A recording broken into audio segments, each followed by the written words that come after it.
Glória a Deus. E hoje me foi incumbida a honra de trazer a palavra para vocês. Eu quero dizer a vocês que há muito tempo eu esperava para trazer uma palavra sobre isso. E Deus tem atraído pessoas até nós, como pastores, como líderes do departamento de jovens, nos comprovando e afirmando que é necessário tocar neste tema que nós vamos tocar hoje. Eu quero que você abra os teus ouvidos, abra o seu coração, porque antes de nós lermos a palavra, eu quero ler o trecho de uma carta que nos foi entregue essa semana. A carta diz assim: vocês falam que me dão tudo. Não, vocês destroem tudo e me destruíram também. Eu estou cansada de viver. Eu estou cansada de viver. O jovem escreveu isso 2 vezes. Acho que já estou morta para vocês faz tempo, não é mesmo? Por que me colocaram nesse mundo, já que eu não faço nada, que nem vocês mesmos dizem, não é? Não tem explicação. Eu devo ter sido um erro na vida de todos. Vocês pediram para eu mudar. Beleza, eu mudei. E agora vocês ficam reclamando? Queridos, isso é uma carta de um jovem prestes a se matar. Esta é a 4ª experiência que eu tenho com jovens menores de 18 anos que buscam o suicídio como uma forma de acabar com a sua dor. Este é apenas um trecho de milhares dos jovens que nós conhecemos, mas não sabemos que tem como o suicídio uma saída para o fim das suas dores. O suicídio é um tema abordado há anos, não só pela igreja, mas também pela saúde pública. E por anos e mais anos, o inimigo tem utilizado de ferramentas para que ele nunca venha a diminuir, mas só aumentar. No ano de 2017, nós tivemos a onda da baleia azul, um site onde os jovens se conectavam e aprendiam através de vários desafios como se suicidar. Em 2018 e mais ou menos 2019 foi lançada uma série na Netflix chamada 30 Reasons Why. E em português, traduzida assim grosseiramente, significa 13 razões do porquê. Essa série fala sobre uma jovem que deixou 13 cartas, 13 motivos dela ter se matado. É isso, não é mesmo, gente? Me ajudem. E a partir de maio de 2020, o tema suicídio foi um dos temas mais pesquisados pela internet, pelos nossos jovens. E o que mais nos constrange é saber que muitos desses jovens são filhos de cristãos.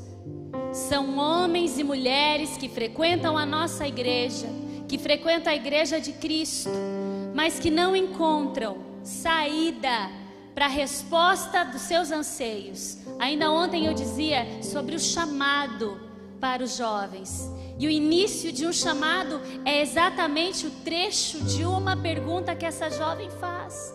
Porque eu vim ao mundo. Os jovens não sabem e não encontram mais motivos de estarem nesse mundo porque se sentem vazios. O mundo não tem a resposta que ele procura. O mundo não tem a razão da existência deles e nunca terá. Por mais que a gente procure, a resposta está em Deus. E mais do que nós procurarmos quem são os criminosos ou incriminar os pais dessa criança, os familiares, a escola, os professores, aqueles que não veem os sinais que as pessoas estão demonstrando quando querem se suicidar, nós precisamos entender que o suicídio precisa receber a luz dentro dessa escuridão que eles estão vivendo. Existem pessoas do nosso lado que a gente nem desconfia que estão prestes a se matar. Existem jovens belos, lindos, que se você não souber do passado dele, você não diz que ele representa um suicida em alto potencial. Porque nós estamos tão preocupados com o dia a dia, com a obra, que esquecemos a razão da obra de Deus. E é por isso que eu venho aqui hoje trazer uma palavra para vocês, como família, como pais, porque além de tudo, nós precisamos tomar a nossa posição dentro do nosso lar, porque a missão de ser pais, sim, é uma missão, não é uma profissão, é um chamado. A palavra de Deus diz que os filhos são herança do Senhor. E se nós recebemos essa missão, esse chamado, nós precisamos entender que existem ferramentas para que nós tenhamos êxito nesse chamado. E aí tem aquele dizer do mundo que diz que o filho não vem com manual de instrução. E eu repreendo isso em nome do Senhor Jesus, porque a Bíblia é a maior prova de que Deus quer nos ensinar como é um verdadeiro relacionamento de pai para filho.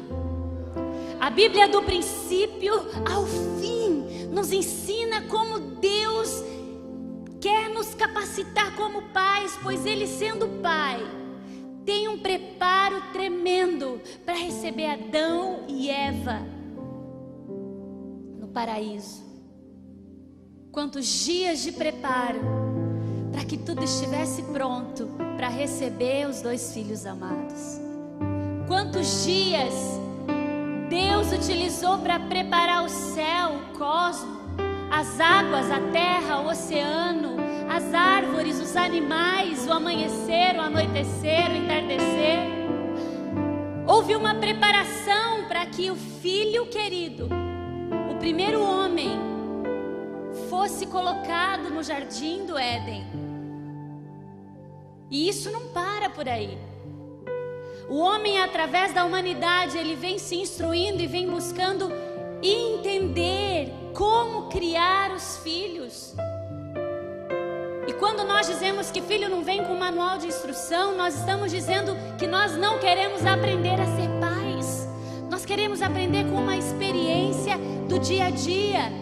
E nós precisamos entender que existe sim uma forma de se preparar para sermos bons pais, para sermos pais cristãos, pais que entendem e reconhecem que ter filho não é um presente de Deus para mim somente, mas uma missão, algo que eu preciso desempenhar com todas as minhas forças e capacidades. Amém?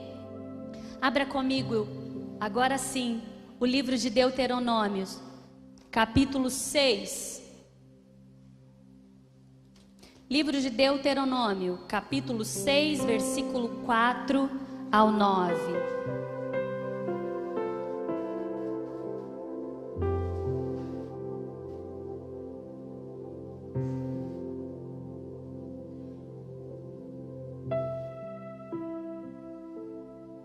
Enquanto vocês procuram o livro de Deuteronômio, é um dos primeiros livros da Bíblia. Eu confesso a vocês que, como pedagoga da minha escola há 7 anos, ontem eu refletia sobre isso e me lembrei de algo que há alguns meses eu tinha me esquecido. Há 2 anos atrás eu perdi um aluno de 11 anos que se enforcou, ele se matou. Ele passou pela minha escola, estando lá há menos de 1 ano, ele ficou 8 meses. E eu me lembro que ele era um menino muito complicado, extremamente inteligente,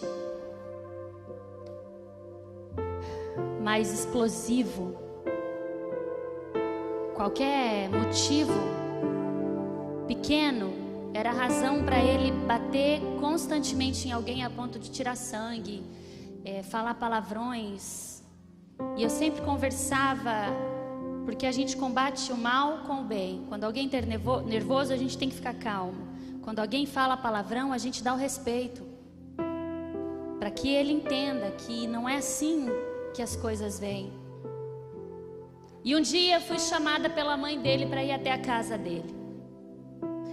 Quando eu entrei numa casa de 50 metros quadrados, era uma casa muito pequena, um terreno onde tinham 4 casas conjugadas juntas. Era uma sala com cozinha junto e 2 quartos e um banheiro no finalzinho de um corredor. Aquela mulher estava sentada, isso em horário de expediente, gente. Ela me ligou e falou: se você não vier agora, eu vou me matar. A mãe do aluno. Pedi licença, autorização e fui correndo. E quando eu cheguei lá, eu e a secretária, porque eu tenho medo, eu e a secretária da escola, quando nós entramos na casa, havia uma nuvem muito pesada. Era impressionante. A casa era muito pequena, mas a visão era turva. Eu digo nuvem que parecia fumaça. E aquela mulher sentada na poltrona, ela não tinha forças nem para falar. Ela chorava e chorava. E eu perguntava o que estava acontecendo, por que ela estava assim. Ela mesma dizia: eu não tenho razão para estar assim, mas eu estou. E ali nós oramos, ali nós conversamos. Mas a única vez que eu pude ter esse contato com ela, eu pude perceber que existiam 1000 razões para que o suicídio estivesse naquela casa. E a oração foi uma forma de, naquele momento, levantar aquela mulher daquela cadeira. E eu insistentemente dizia para ela: vá até a igreja, você precisa ir à igreja, você precisa levar os seus filhos na igreja. Ela tinha 2 filhos. E logo ela se mudou e foi para outro lugar. E a notícia veio: quem havia tentado se matar e conseguido foi o filho mais velho, de 11 anos. Os sinais são nítidos. Os sinais estão aí. E eu me lembro também de uma profecia nesse ano no monte, aonde nós estávamos orando, e a pastora disse que havia uma potestade sobre suicidas na nossa cidade, que os índices iriam se elevar. E se você pesquisar, você verá que muitos estão sendo acometidos por esse demônio que vem atormentado a humanidade. E nós, como igreja, precisamos nos armar. E a palavra de Deus diz assim, no livro de Deuteronômio, capítulo 6. Nós vamos ler do versículo 4 ao 9. Ouça, Israel: o Senhor, o nosso Deus, é o único Senhor. Ame o Senhor, o seu Deus, de todo o seu coração, de toda a sua alma e de todas as suas forças. Que todas essas palavras que hoje lhe ordeno estejam em seu coração. E agora começa: ensine-as com persistência aos seus filhos. Converse sobre elas quando estiver sentado em casa, quando estiver andando pelo caminho, quando se deitar e quando se levantar. Amarre-as como um sinal nos braços e prenda-as na testa. Escreva-as nas batentes das portas de sua casa e em seus portões. Aqui o homem que escreveu essa passagem, Deus revelou a ele a forma em que nós precisamos repassar os ensinamentos de Deus para os nossos filhos. O povo de Israel tinha um costume, e eu acho isso muito bonito. Quando o homem chegava do trabalho, ele se assentava do lado de fora da casa e ali ele ensinava o Alcorão. E ali ele ensinava a palavra de Deus. E ali ele começava a tomar a Torá. Ele começava a tomar, a questionar se o filho ou a filha ou os filhos tinham decorado os trechos que lhe foram ensinados. E enquanto isso, a mulher preparava o jantar e voltavam à mesa. E ainda na mesa também lhes era ensinado o Torá. E após a janta, ou almoço, ou café da manhã, quando estava a mulher cuidando dos seus afazeres, o pai continuava os ensinamentos. E aqui eu preciso já trazer a memória de vocês homens. O capítulo 6 do livro de Efésios. Quem quiser abrir, abra. Quem não quiser, somente leia comigo. Uma carta escrita por Paulo nos diz os conceitos que a Bíblia nos aponta, não só de pais ou filhos, mas dos filhos da luz. O que é que um pai, uma mãe, um filho precisa ser dentro de casa? E lá no versículo 4 do capítulo 6, ele diz assim: pais, não irritem seus filhos, antes criem no segundo a instrução e o conselho do Senhor. E eu pesquisando sobre esse trecho, sim, a palavra correta nessa palavra é pais, homens. São vocês os responsáveis pela instrução dos filhos. Acontece que a gente vem acumulando com o nosso dia a dia, com as nossas atividades, a responsabilidade, quando eu digo nós, eu digo mulheres, de sermos as únicas educadoras dos nossos filhos. E aí a modernidade chega e não só a partir de nós, a educação também é dividida com os professores. E não só com os professores, a educação também passa a ser dividida com as redes sociais. E os homens passam cada vez mais a ter menos responsabilidades com os filhos. Não só nas instruções, mas também no conhecimento. Alguns homens, eu quero pedir perdão a vocês, mas Deus está me conduzindo a isso e vocês precisam escutar. Alguns homens têm a posição dentro dos seus lares de serem apenas corretores dos erros dos filhos. Quem bate é só o papai. Quem dá o castigo é só o papai. Mas não existe uma instrução, não existe um aconselhamento, não existe um acompanhamento. E nós precisamos entender que a partir do momento em que nós recebemos uma herança de Deus, nós somos os principais responsáveis pela construção do caráter desses filhos e filhas que nós recebemos. Eu quero fazer algumas perguntas para vocês. Vocês não precisam responder. Vocês vão contar nos dedos se a palavra é sim ou não. Se você tiver um não mais do que a metade, liga o pisca-alerta. Se você tiver menos do que a metade, você está de parabéns. Vamos lá? Preparados? Você conhece a comida favorita do seu filho? Dos filhos.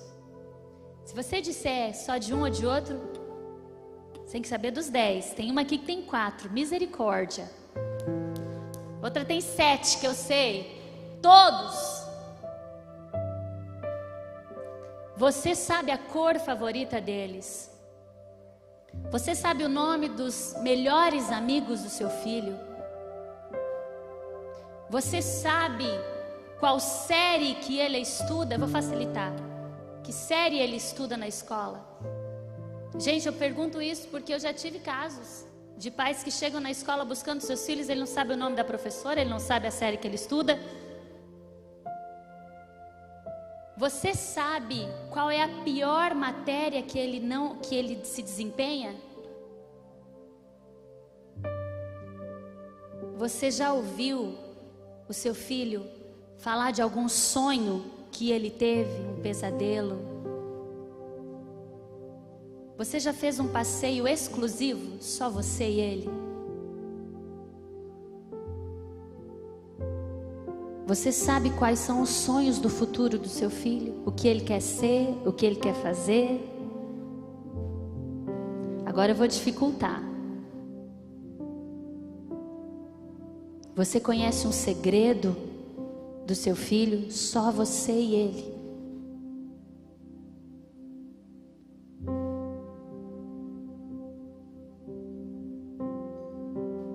Você conhece o nome das professoras do seu filho? E agora, por último, você já orou com o seu filho?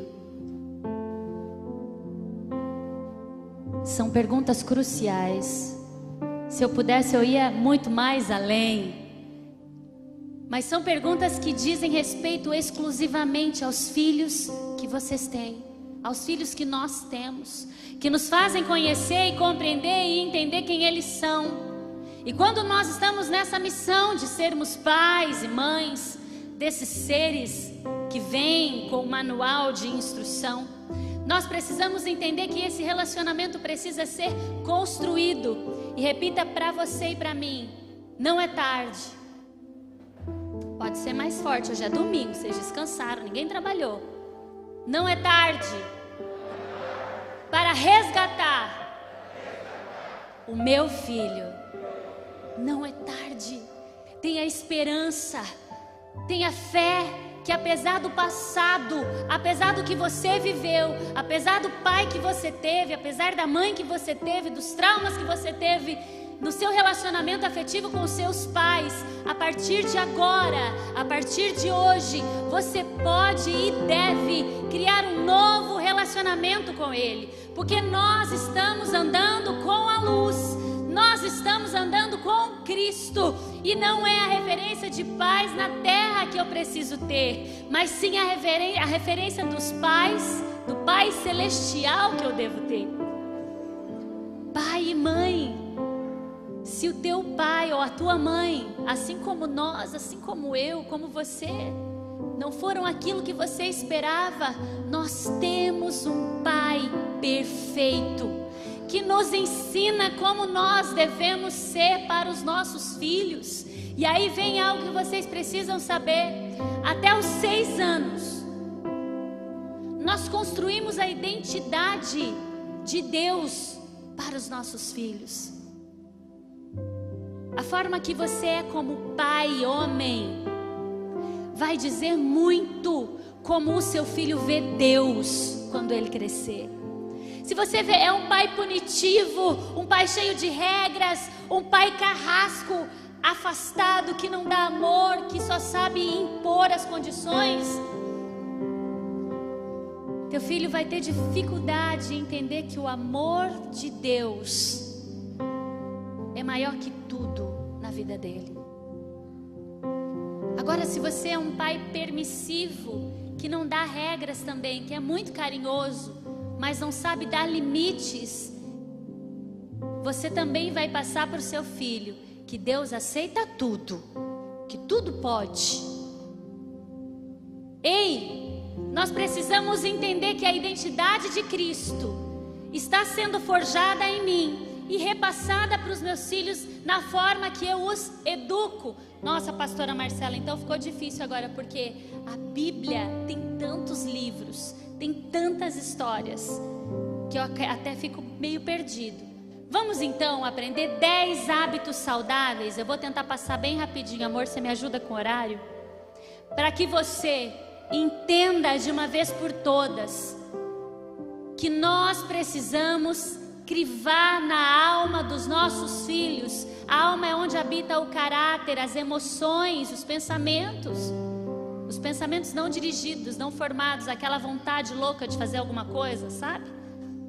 Nós é quem forjamos isso, nós fazemos parte disso. Sim, Deus tem um projeto, sim, Deus tem um plano na vida deles, mas nós somos responsáveis para que isso tenha sucesso. Amém? A primeira obra, a primeira atitude que nós precisamos ter, meu Deus, e eu não consigo sair dali. É a vida de Abraão. Abraão é igual aquele pai que esperava tanto um filho, que quando recebe, fica bobo. Abraão construía altares de adoração por onde ele passava, mas aí quando Isaac nasceu, Abraão parou. Vamos tentar atualizar essa informação? Abraão vivia na igreja. Abraão fazia várias ofertas dentro da igreja. Abraão, quando tinha atividades, ele fazia tudo. Era um homem que doava, era um homem que participava das obras, era um homem que estava sempre presente. Mas quando teve o seu filho, parou, não vinha mais nos cultos, não fazia mais ofertas, não orava mais na madrugada, porque ele recebeu o que ele tanto queria. E nós, como pais, precisamos entender que o primeiro hábito saudável que nós precisamos repassar para os nossos filhos é a prova da nossa fé. E como isso se faz? Sim, trazendo eles para a igreja, sim, orando com os nossos filhos, sim, orando pelos nossos filhos, sim. E vai chegar uma hora que quando eles são pequenos é tudo tão lindo. Você compra aquela bibliazinha, Yuri, sabe, ilustrada. Você lê uma historinha por dia. O filho vai pedir para repetir. E aí ele conhece todos, né, os personagens daquela bibliazinha. Mas aí um dia você vai estar cansado. No outro dia o seu filho vai estar cansado. E ele vai pegando uma idade que a Bíblia em quadrinhos já não tem mais tanto desejo, sabe? Ele não quer mais assistir mais aquela Bíblia. E você para de orar com o seu filho.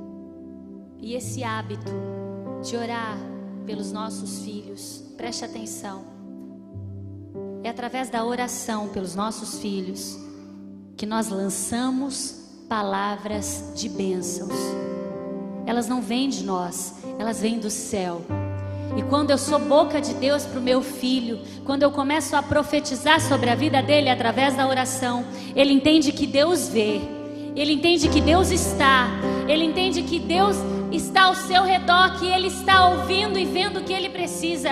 Meu filho hoje tem uma prova, filho, vamos orar.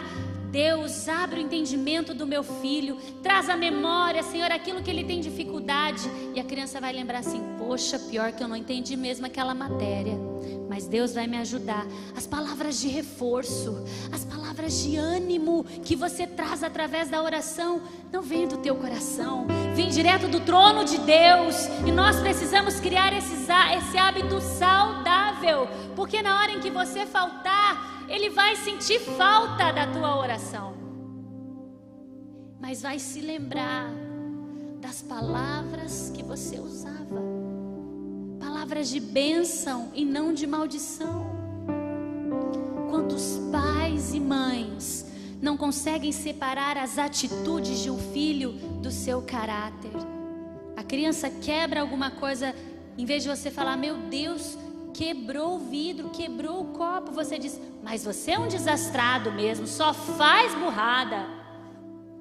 Separe a atitude do caráter.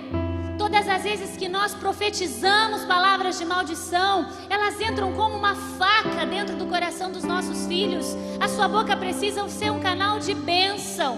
Nós precisamos entender se no momento do dia a dia eu não consigo abençoar o meu filho, pelo menos naquele momento de oração, palavras de bênção fluirão de dentro de você. Não existe nada mais poderoso do que o cotidiano.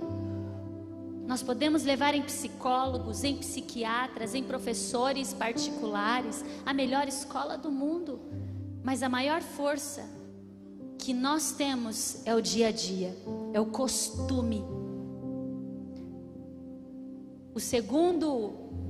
A segunda atitude que nós precisamos ter como pais cristãos é demonstrar aos nossos filhos o valor que existe em doar em fazer ações sociais.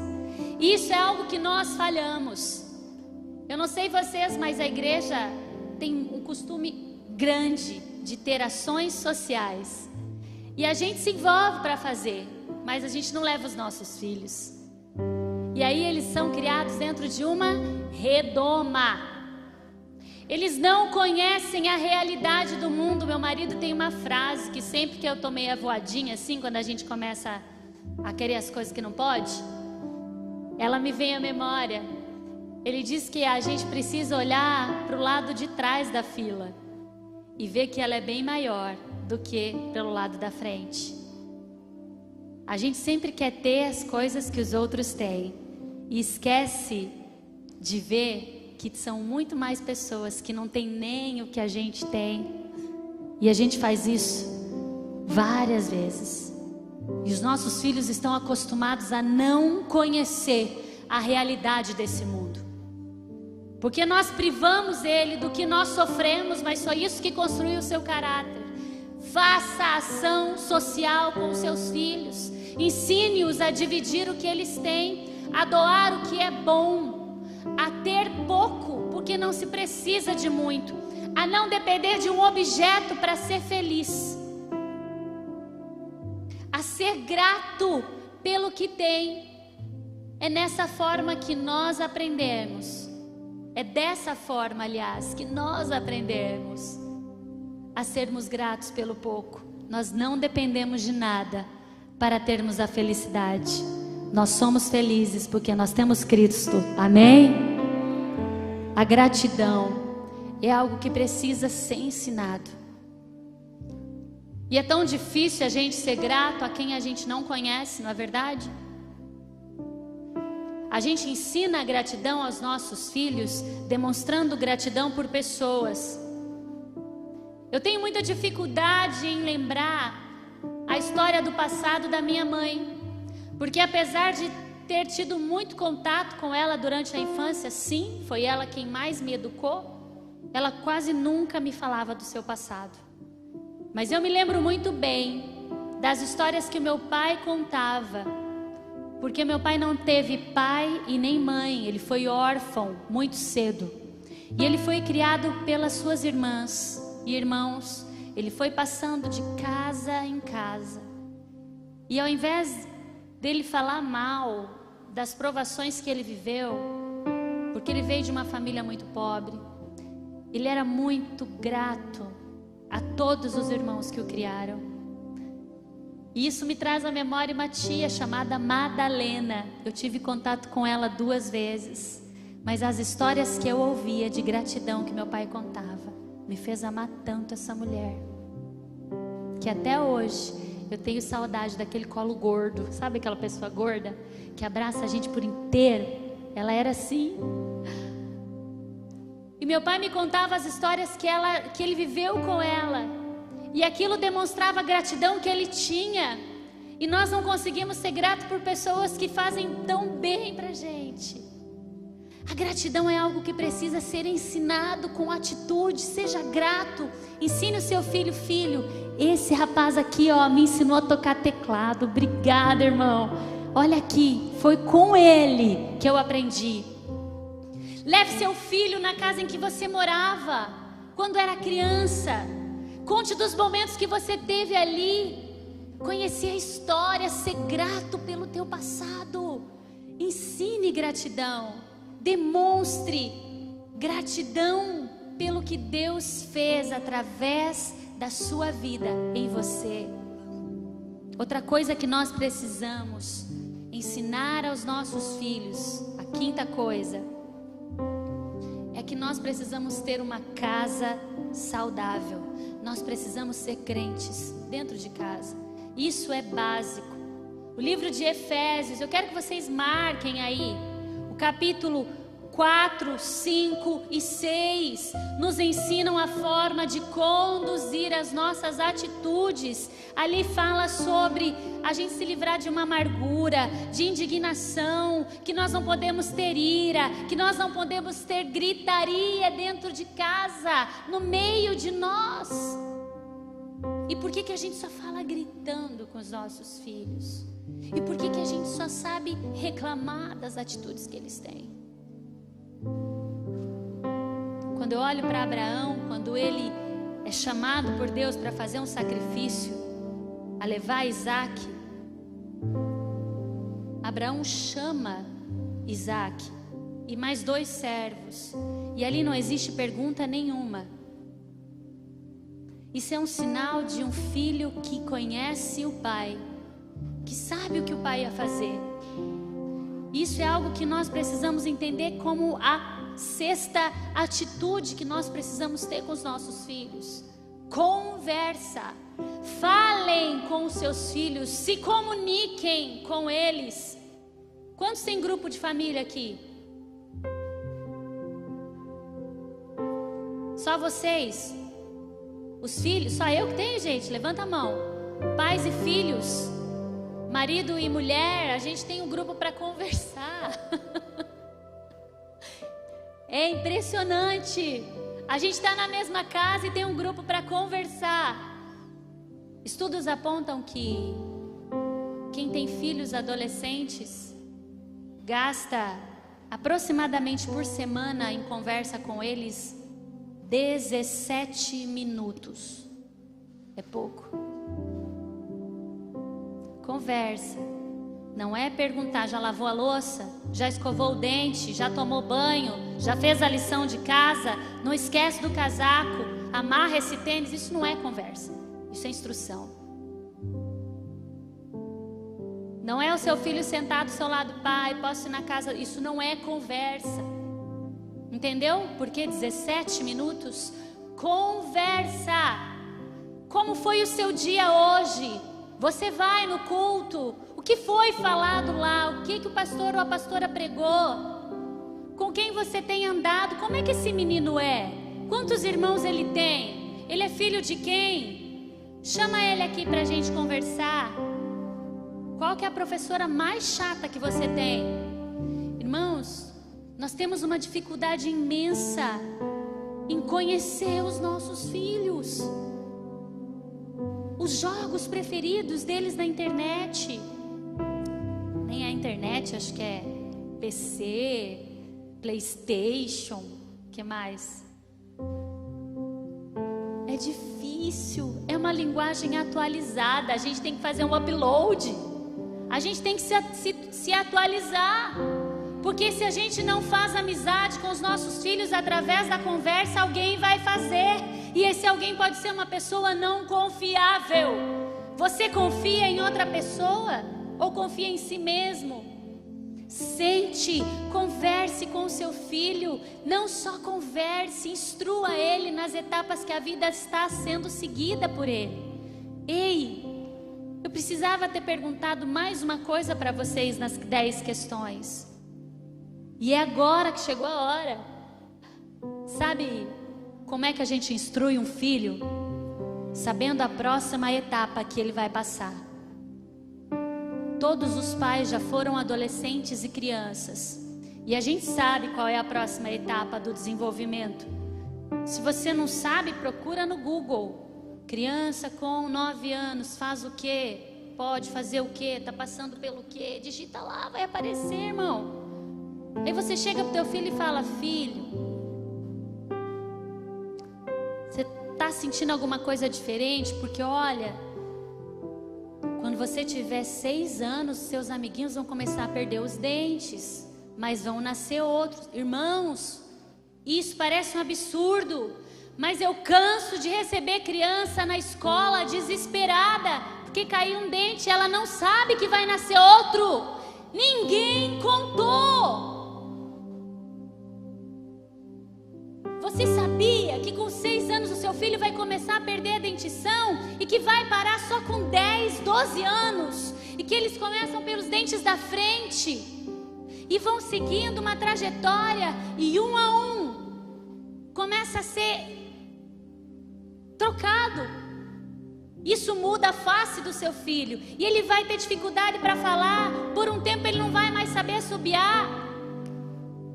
Quem ensinou seu filho a assobiar? Quem ensinou seu filho a amarrar o cadarço?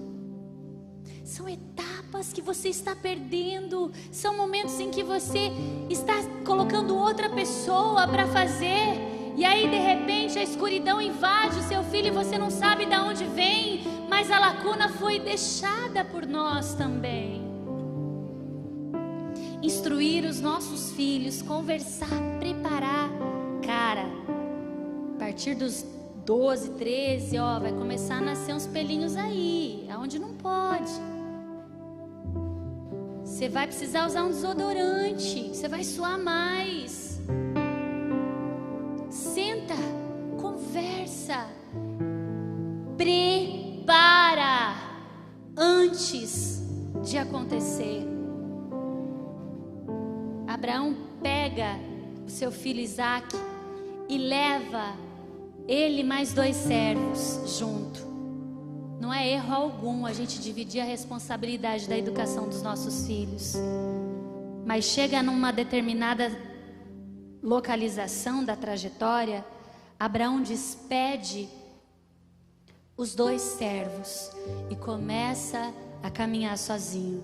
Se você acha que a hora que o seu filho mais precisa de você é na infância, eu quero dizer que a hora que o seu filho mais precisa de você é agora, é no hoje, é no dia a dia, é no já.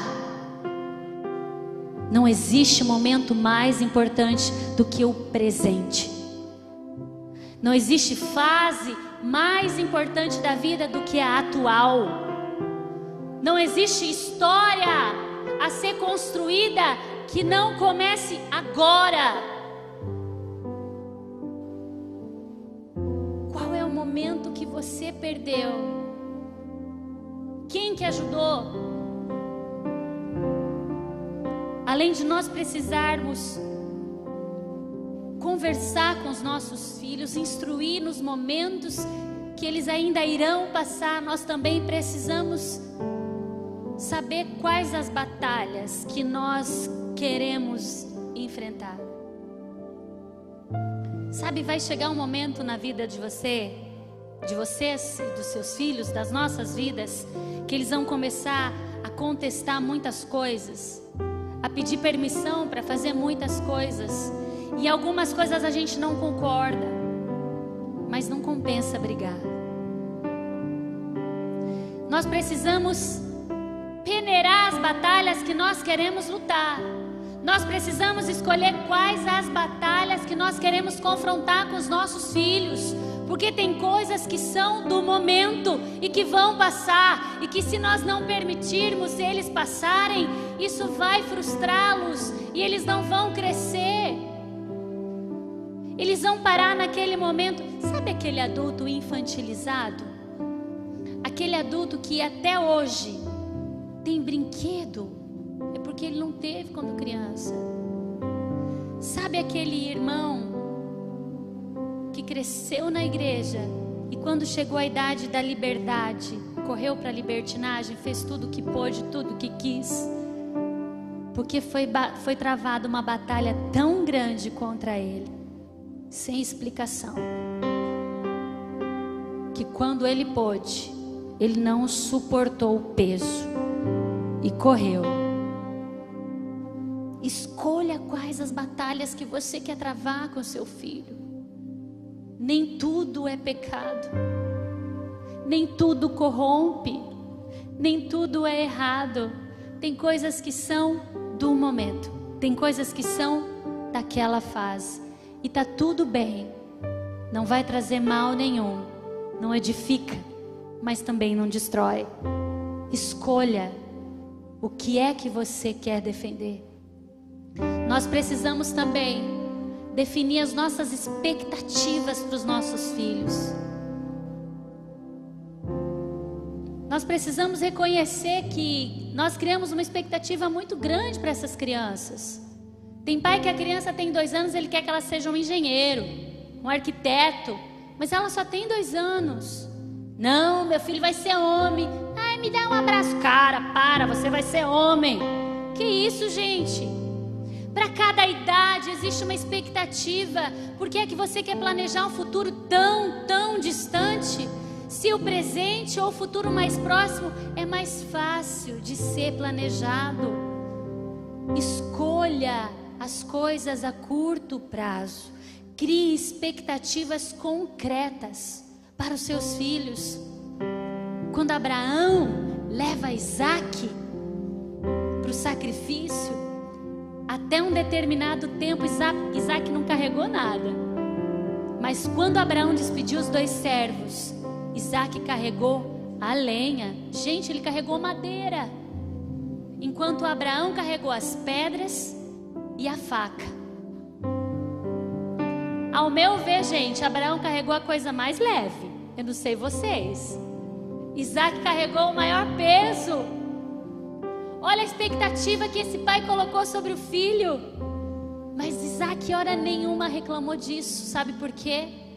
Porque Abraão sabia que ele dava conta. Será que a expectativa que você tem colocado sobre o seu filho é realmente concreta? É sincera? É algo que ele vai dar conta? Ou é muito pesado para ele suportar? Repense as suas expectativas com seu filho. Ah, meu filho não é muito bom na escola. Eu tenho 4 filhos. Eu não, gente, estou dando um exemplo. Um é muito bom, não precisa estudar. O outro tem que estudar para tirar um 6. Não menospreze o esforço daqueles 6. Ele estudou muito para conseguir um 6. Parabéns, você conseguiu. O que tirou 100 sem estudar, sem esforço algum, parabéns. Evitando as comparações, porque cada um é de um jeito, cada um é de uma forma. Nós conseguimos entender, reconhecendo o caráter dos nossos filhos e a realidade que eles são. Nós precisamos também estarmos informados e informar os nossos filhos sobre as situações do cotidiano. Nós temos uma dificuldade muito grande em dar legalidade aos nossos filhos, autoridade para fazer coisas sozinhos. E isso, quando eles vão crescendo, eles começam a pedir. A partir dos 8, 9, 10 anos, a criança quer um celular, a criança quer dormir na casa do amigo, a criança quer fazer atividades sem a sua presença. E você precisa aprender a deixar. Deixa ele ir. Mas nós precisamos ser informados de como, quando, quem e por quê.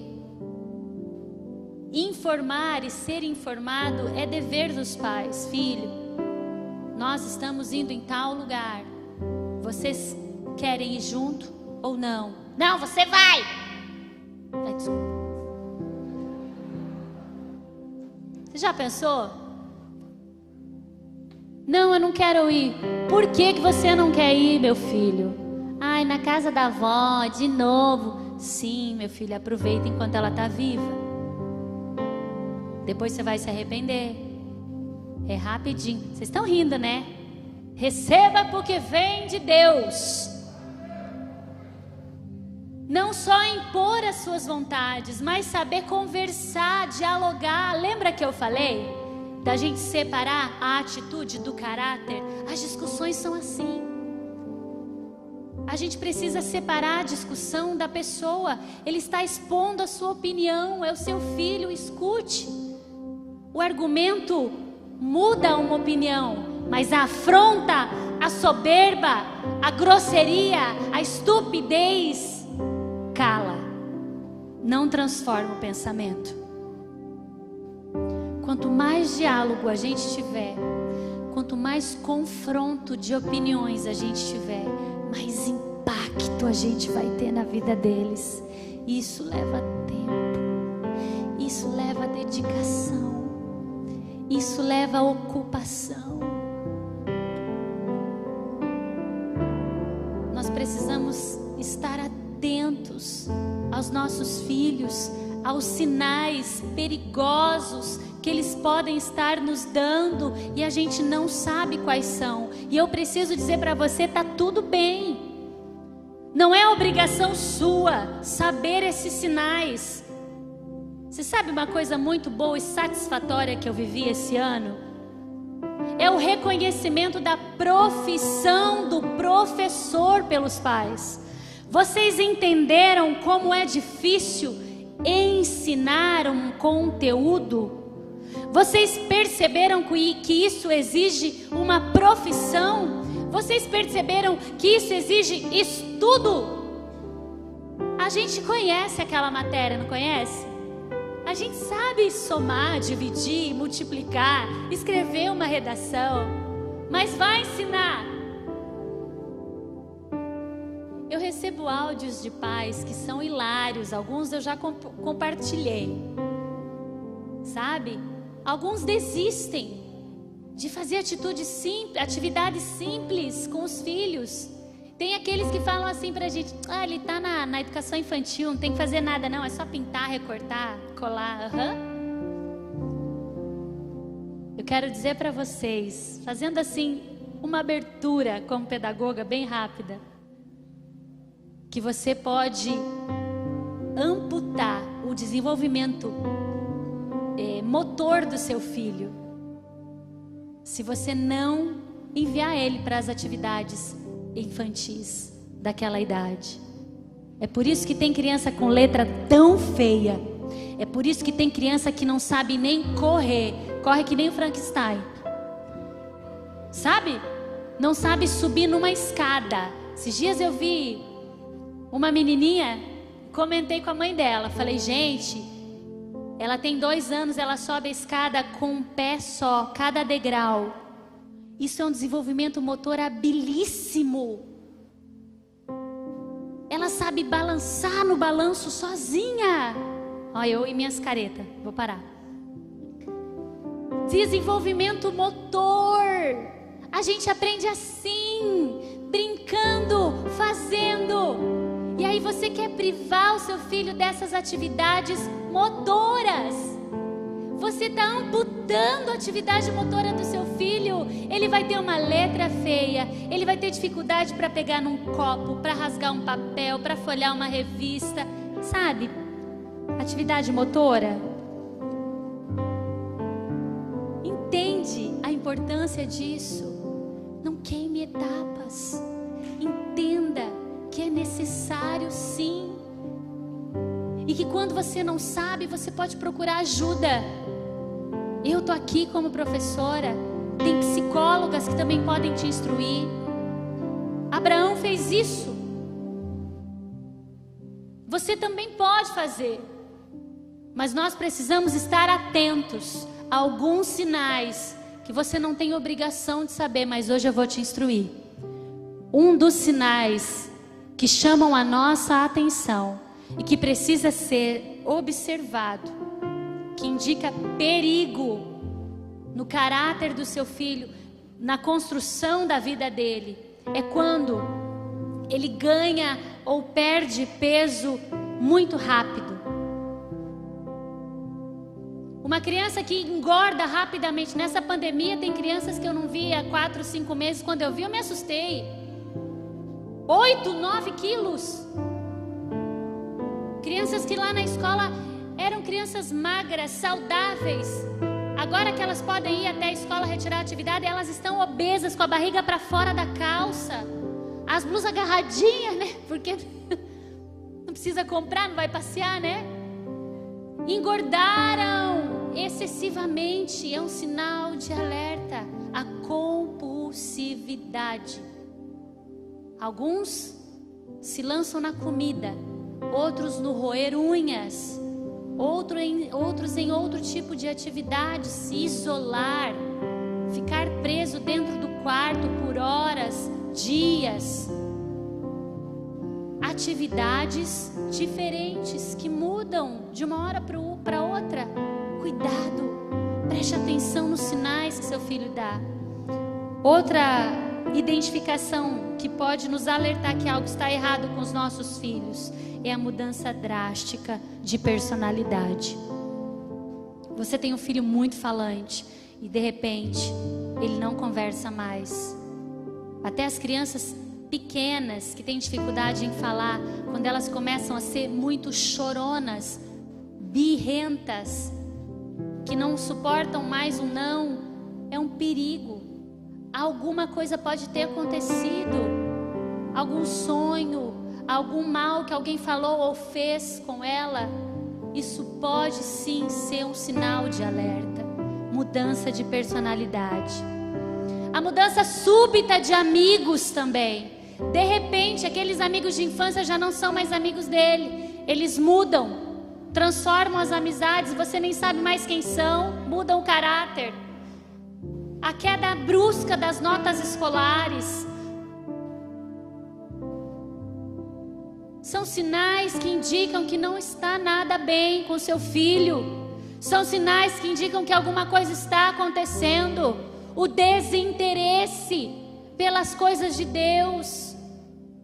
O afastamento daqueles que eram próximos da obra de Deus. Meu filho vinha todo culto, agora não quer mais vir. O que está acontecendo? Eu quero que você ligue o pisca-alerta se alguns desses sinais foram identificados na vida de um dos seus filhos. Prestem atenção,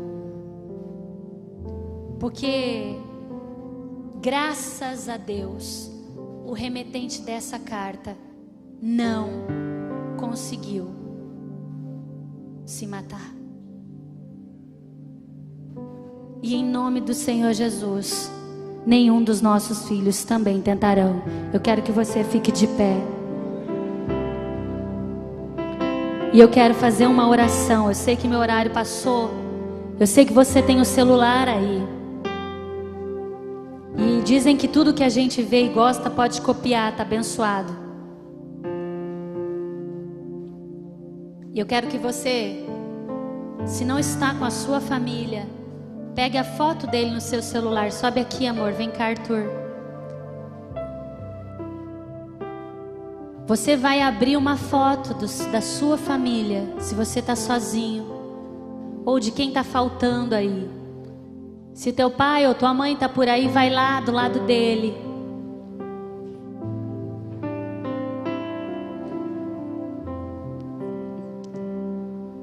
Tá do meu tamanho, gente. Tá maior? Não. A Tita.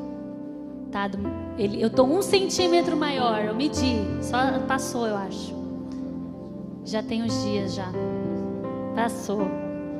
Você que tem aí uma foto do seu pai, da sua mãe, dos seus filhos.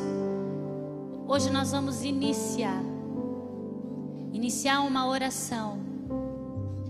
E você que deseja ter filhos, sabia que nós temos mulheres aqui na igreja que há anos tentam ser mães, homens que querem ser pais e não receberam ainda essa bênção. Quero que vocês intercedam por eles.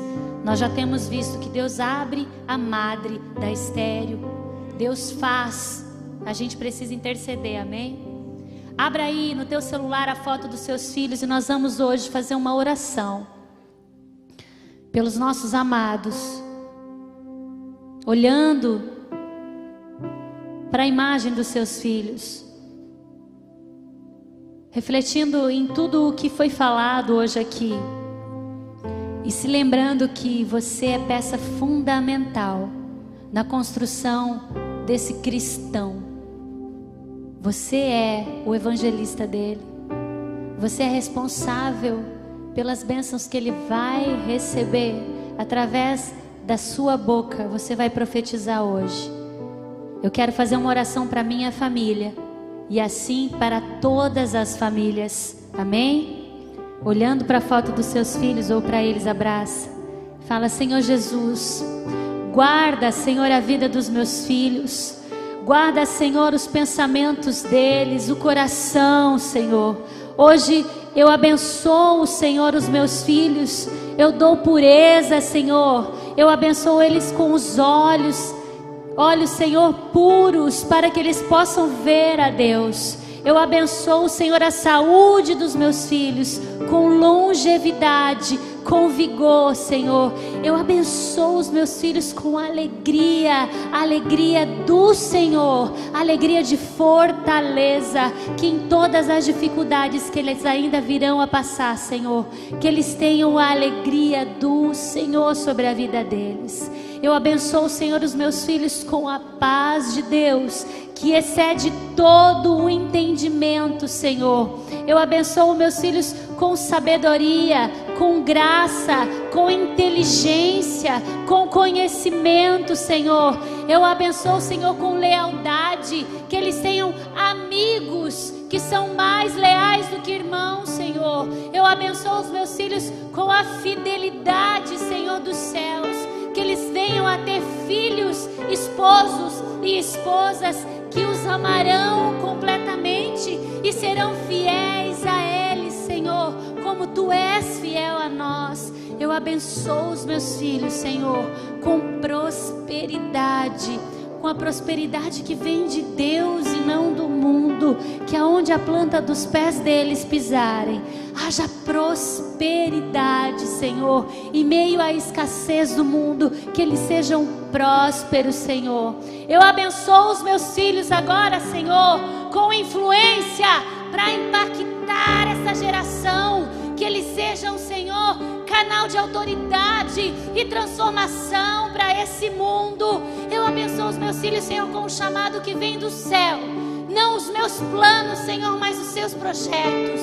Não os meus desejos, Senhor, mas as Tuas vontades. Que os meus filhos, Senhor, sejam o sal dessa terra. Que eles carreguem a luz do mundo. Que eles venham, Senhor, impactar essa geração.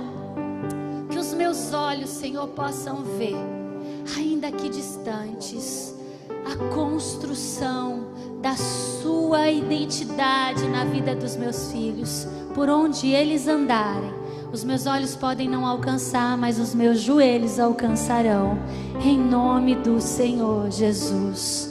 Aplauda ao Senhor, amém?